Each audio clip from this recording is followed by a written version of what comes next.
right now I'm going to just read a quote from Edward Mendell House and what he had to say in a private meeting with Woodrow Wilson, president between 1913 and 1921, from the private papers of Woodrow Wilson. Quote, "Very soon, every American will be required to register their biological property in a national system designed to keep track of the people, and that will operate under the ancient system of pledging.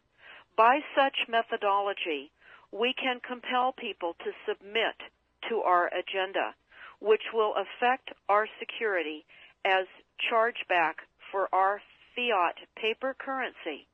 Every American will be forced to register or suffer not being able to work and earn a living. They will be our chattel, and we will hold the security interest over them forever by operation of law merchant under the scheme of secured transactions. Americans, by unknowingly or unwittingly delivered the bills of lading to us, will be rendered bankrupt and insolvent, forever to remain economic slaves through taxation secured by their pledges. They will be stripped of their rights and given commercial value, designated to keep us a profit that will be none the wiser. For not one man in a million could ever figure out our plans, and if by accident one or two would figure it out, we have in our arsenal plausible deniability. After all, this is the only logical way to fund government, by floating liens and debt to the registrants in the form of benefits and pledges.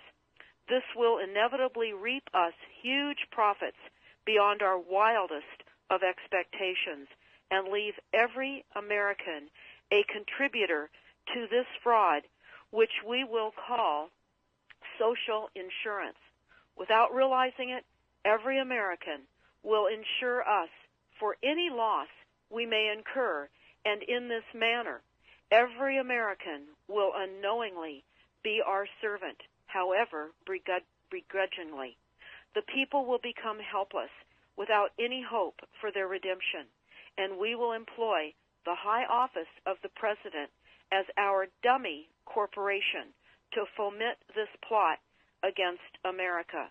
Having established plausible deniability, even if people become enlightened that they had a remedy and pursued it, the attorneys, judges, and legislators could claim that they did not understand the people's claims, especially if the technical requirements for achieving it were not followed pursuant to statutory requirements, requiring the public schools to teach civics, government, and history classes out of federally approved, politically correct textbooks written by the publishing houses owned by the owners of the Federal Reserve would assure that the people would not discover the remedy for a long time, if ever.